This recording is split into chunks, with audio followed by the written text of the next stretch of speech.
Mateus 15, 26 e 27. Jesus, porém, respondendo disse: Não é bom pegar o pão dos filhos e deitá-los aos cachorrinhos. A mulher respondeu: Sim, Senhor, mas também os cachorrinhos comem das migalhas que caem da mesa de seus senhores. Essa passagem é muito conhecida, muito pregada, conta a história de uma mulher cananeia que, ao ficar sabendo que Jesus estava na estrada a caminho de Tiro e Sidom, ela foi ao encontro dele. E, ao se encontrar com Jesus, ela começa a clamar, pedir um milagre. Muitas das vezes, quando estamos em dificuldade, passamos por problemas, lutas, adversidades, nos lembramos de Deus e clamamos por misericórdia, pedimos a Ele por misericórdia. É comum a gente se lembrar do Senhor no momento de problema, de adversidade, é comum sim. E o Senhor, Ele está sempre com seus ouvidos atentos a nos ouvir. Ele está sempre atento a nos responder também. Os cananeus, após o dilúvio ali, quando Noé constrói a arca, e aí vem o dilúvio, Noé entra na arca com seus filhos, suas noras e os animais ali que o Senhor mandou. Eles entram na arca e navegam até o fim do dilúvio. E aí, quando as águas vão abaixando, a família de Noé tem agora a missão de repovoar a terra. E entre os filhos ali de Noé estavam Sem, Cã e Jafé. E Cã tinha um filho chamado Canaã. E Canaã foi quem deu a origem aos cananeus. Eu não vou estar entrando muito na história de Noé e seus filhos. É só para a gente ter uma ideia ali que os cananeus vieram da linhagem de Canaã, filho de Cã, filho de Noé. E os judeus vieram da linhagem de Sem, os semitas, né? Então, ali nós temos ali dois filhos de Noé diferentes. Um da linhagem de Cã e um da linhagem de Sem. E Jesus, ele veio da linhagem de Sem, depois de Abraão, Isaac, Jacó. E dos filhos de Jacó, Jesus veio da linhagem de Judá, depois Davi, né? Salomão. E aí, até chegar nos dias em que lemos aqui o texto de Mateus capítulo 15. Jesus ali, ele estava pregando naquela região da Judéia, né, província da Judéia. Era uma província romana, né, na época de Jesus. E Jesus pregava ali na região. E Jesus, ele vai pegar um caminho muito peculiar. Porque, se você analisar, Jesus estava na região de Jerusalém. E Jesus agora sobe. E Jesus, após se encontrar com a mulher cananeia, ele desce mais uma vez até o Mar da Galileia. É interessante por quê? Porque entre Jesus sair de Jerusalém até chegar na Galileia, ele subiu e desceu. E ninguém para analisar, eu não vejo as pessoas parando para analisar o porquê que Jesus sobe, se encontra com a mulher cananeia e desce. O que me leva a entender que Jesus, ele sabia que aquela mulher iria encontrar com ele ali, e ele fez esse desvio do caminho dele propositalmente para encontrar com ela. Eu quero te dizer que talvez você pode estar pensando bem assim: mas eu estou esquecida, Deus se esqueceu de mim, Deus não pensa mais em mim, Deus me abandonou. Não, esse mesmo Jesus que foi até ali, fez esse milagre e retornou, ele também vai de encontro a você no seu caminho, aonde você estiver, ele vai até você. E quando Jesus, ele vai ali naquele caminho, essa mulher fica sabendo que Jesus está por ali, ela começa a clamar. Ela vai clamando atrás dele, vai falando assim: Senhor, filho de Davi, tem misericórdia de mim, que a minha filha está miseravelmente endemoniada. Olha só o coração dessa mãe. Eu sempre digo que as mães, a oração da mãe é a oração mais poderosa que tem. Porque a filha dela estava com uma enfermidade demoníaca, né? E ela estava sofrendo com essa enfermidade. Ou seja, o filho que estava doente, a filha que estava doente, mas a mãe que sofria. É sempre assim, as mães, elas sempre sofrem com as dores dos filhos. A mãe, ela sempre, quando o filho está doente, ela vai perder a noite de sono. Ou quando o filho cresce e fica sem juízo, vira a noite fora de casa ou some, as mães, é comum a maioria das mães perder o sono, não dormir enquanto o filho não volta, a filha não volta, não, nem comer às vezes. E aí aquela mãe, ela vai clamar pela filha dela. E como eu disse, a oração da mãe, ela é a mais poderosa de todas. Por quê? Porque a mãe, ela coloca emoção na oração. É uma oração sincera, é uma oração verdadeira. Quando um filho está doente, e a mãe se põe de joelho a orar pelo filho, ela vai orar ali com todas as forças dela. Ela vai orar e clamar e pedir misericórdia, que o Senhor cure, que o Senhor liberte, que o Senhor salva. E Deus, ele ouve a oração da mãe, porque a mãe ali, ela está colocando ali a fé dela em ação. E aí ela vai clamar: Senhor, filho de Davi.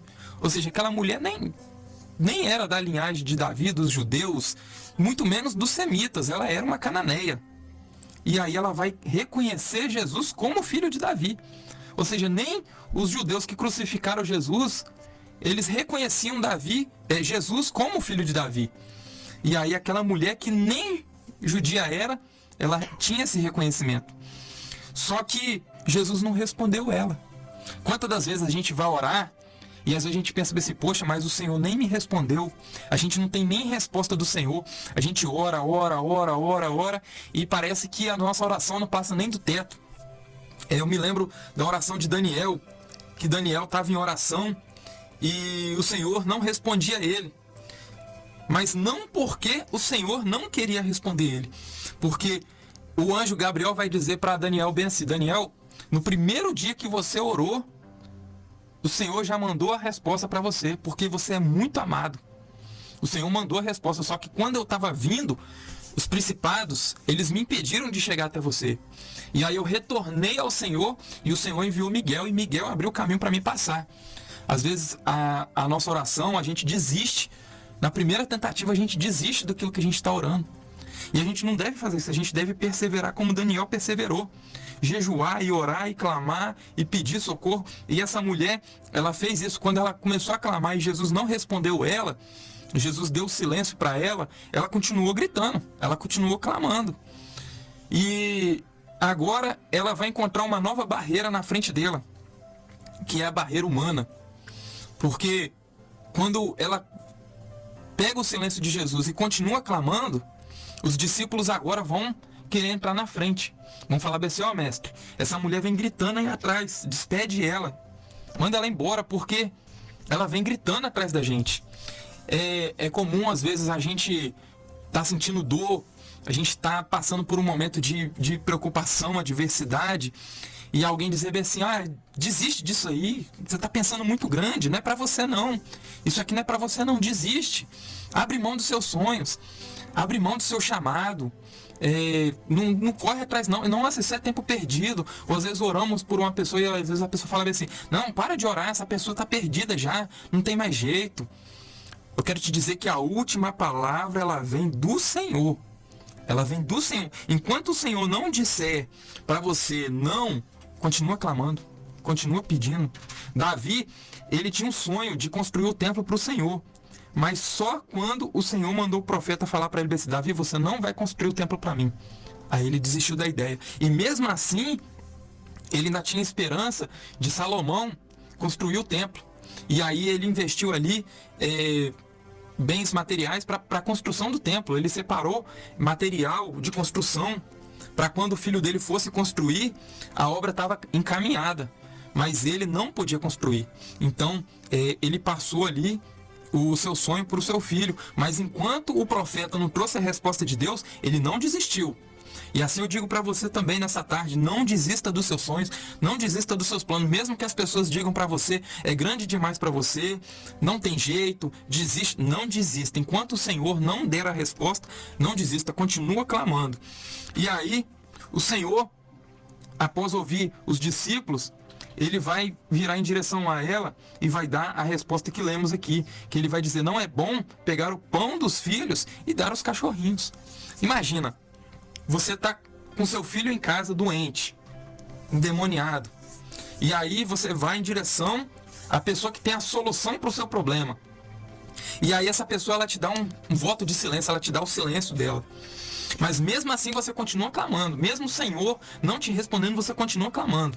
E mesmo após clamar, as pessoas dizem para você assim: desiste, porque não é para você. E mesmo assim você continua clamando. E aí você ouvir dizer bem assim: você não é digno de receber. Não é qualquer um que continua. Eu vou te dizer a verdade: se fosse eu ali, eu desistiria. Eu desistiria se fosse eu. Mas Deus, ele dá o fardo para cada um conforme cada um pode carregar. O seu fardo, ele é seu, é só você que pode suportar. Se eu pegar o meu fardo e der para minha esposa, ela não vai aguentar o meu fardo. Se ela pegar o fardo dela e dar para mim, eu não vou aguentar o fardo dela, porque o fardo de cada um, a cruz de cada um, ela é sob medida. E aí essa mulher, ela tem uma fé tão grande, que quando ela vai ouvir isso, ela vai dizer assim: não, Senhor, somente as migalhas me servem. O Senhor não precisa me dar o pão da mesa dos filhos de Israel, não. Pode me dar só as migalhas, só as migalhas que caem da mesa, para mim já está ótimo. E Jesus, ele vai dizer assim: ó mulher, grande é a tua fé. Seja feito isso para contigo, como tu desejas. E desde aquela hora, a sua filha ficou sã. Ou seja, Jesus, ali naquela estrada, só dele dizer essa palavra para aquela mulher, o milagre foi lá de encontro à filha dela, onde a filha dela estava. E ela recebeu o milagre dela. Então eu digo para você nessa tarde: não desista do seu milagre. Não desista daquilo que você está clamando a Deus. Não desista daquilo que você está pedindo, está clamando, está difícil, está doendo. Não desista dos seus sonhos. Um projeto que você colocou na mão do Senhor, não desista desse projeto. Não desista daquilo que você tem sonhado, daquilo que você tem clamado. Se o Senhor te disser não, é uma coisa, mas se o Senhor não te disser, talvez o Senhor está dizendo para você nessa tarde: espera. Ou talvez o Senhor está dizendo para você nessa tarde: persevera, continua lutando, porque Deus, ele é nosso Pai. E o próprio Senhor Jesus disse: se os nossos pais terrenos, que são maus, sabem dar coisas boas, dirá nosso Pai que está no céu, nosso Pai verdadeiro, dirá Ele. A gente tem que ter fé, uma fé inabalável. Nós devemos crer que o Senhor, ele é bom o tempo todo. Eu quero orar com você nessa tarde.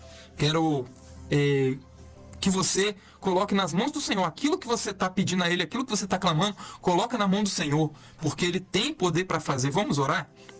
Senhor Deus, eterno Pai, Pai de nosso Senhor e Salvador Jesus Cristo, meu Deus, nessa tarde, ó Pai, eu quero colocar em Tuas mãos, Senhor, cada ouvinte, meu Deus, cada pessoa que está ouvindo, meu Pai, pelas redes sociais, Senhor. Toma, meu Pai, essa pessoa nas Tuas mãos, ó Deus. Meu Pai, nós temos projetos, ó Pai, nós temos planos, meu Deus, e nós queremos, meu Pai, entregar em Tuas mãos, Senhor. Meu Deus, o Senhor sabe, meu Pai, o desejo dos nossos corações, ó Pai.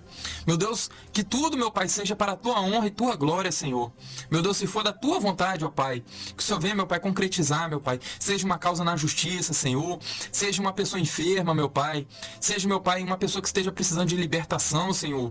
Meu Deus, assim oramos, meu Pai, cremos na vitória, meu Deus. Sabemos, meu Pai, que o Senhor é bom, meu Deus.